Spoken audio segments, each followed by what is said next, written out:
राधे राधे दोस्तों, जय श्री कृष्णा। कैसे हैं आप सब। तो आज की इस वीडियो में हम लोग तुलसी विवाह के कथा की जानकारी लेंगे, पूजा की विधि और तुलसी विवाह के पूजा के महत्व के बारे में जानकारी मिलेगी। तो आगे बढ़ने से पहले मेरे इस वीडियो को लाइक, सब्सक्राइब और शेयर जरूर से कर दें। कार्तिक माह की देवोत्थान एकादशी और द्वादशी के दिन तुलसी और शालिग्राम रूप की विवाह कराने की परंपरा रही है। तुलसी विवाह आयोजन करने वाली महिलाओं को सौभाग्य की प्राप्ति होती है। अलग अलग मान्यताओं के अनुसार लोग तुलसी विवाह का आयोजन करते हैं। मान्यता है कि इस दिन तुलसी विवाह में शादी की सभी रस्में पूरी की जाती है। पौराणिक कथा का पाठ, तुलसी मंगलाष्टक का पाठ किया जाता है। ऐसा करने से तुलसी माता और भगवान शालिग्राम सभी मनोकामनाओं की पूर्ति करते हैं। तुलसी विवाह करने से परिवार में सुख, शांति, समृद्धि बनी रहती है। परिवार पर आने वाली हर तरह की बाधा और दुर्भाग्य दूर होते हैं। अविवाहित महिलाओं को अच्छा पति मिलता है।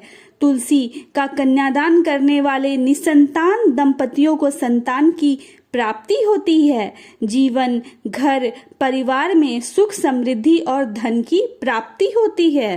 तुलसी विवाह के लिए एक चौकी पर आसन बिछाकर तुलसी और शालिग्राम की मूर्ति स्थापित करें। चौकी के चारों ओर गन्ने का मंडप सजाएं और कलश की स्थापना करें। सबसे पहले कलश और गौरी गणेश का पूजन करें।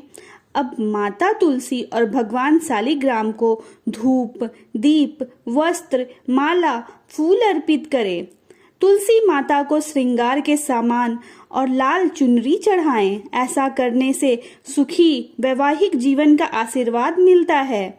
पूजा के बाद तुलसी मंगलाष्टक का पाठ करें। हाथ में आसन सहित शालिग्राम को लेकर तुलसी के 7 फेरे लें। फेरे पूरे होने के बाद भगवान विष्णु और तुलसी की आरती करें।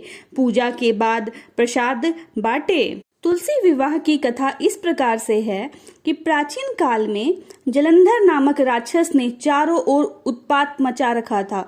वह बड़ा वीर और पराक्रमी था। उसकी वीरता का रहस्य था उसकी पत्नी वृंदा का पतिव्रता धर्म। उसी के प्रभाव से वह अजेय बना हुआ था। जलंधर के उपद्रवों से परेशान सभी देवी देवता भगवान विष्णु के पास गए और उनसे रक्षा करने की गुहार लगाई।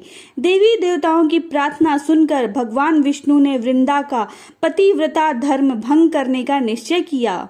उन्होंने जलंधर का रूप धरकर छल से वृंदा को स्पर्श किया। विष्णु के स्पर्श करते ही वृंदा का सतीवत नष्ट हो गया।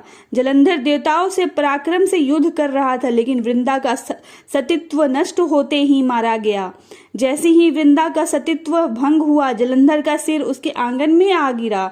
जब वृंदा ने यह देखा तो क्रोधित होकर जानना चाहा कि जिसने उसे स्पर्श किया वह कौन है। सामने साक्षात विष्णु जी खड़े थे।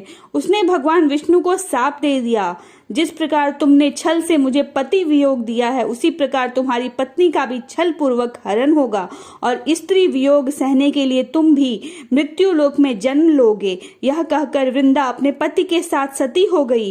वृंदा के शाप से ही प्रभु श्री राम ने अयोध्या में जन्म लिया और उन्हें सीता वियोग सहना पड़ा। जिस जगह वृंदा सती हुई वहीं तुलसी का पौधा उत्पन्न हुआ।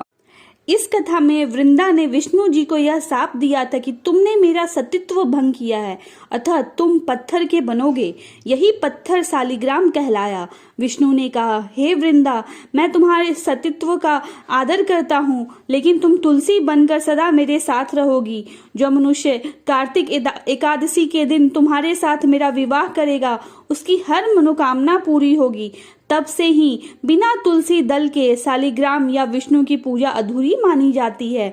शालिग्राम और तुलसी का विवाह भगवान विष्णु और महालक्ष्मी का ही प्रतीकात्मक विवाह माना जाता है। कथा समाप्त होती है। अगर आपको मेरा वीडियो अच्छा लगा तो मेरे चैनल को लाइक, सब्सक्राइब और शेयर जरूर से कर दीजिएगा।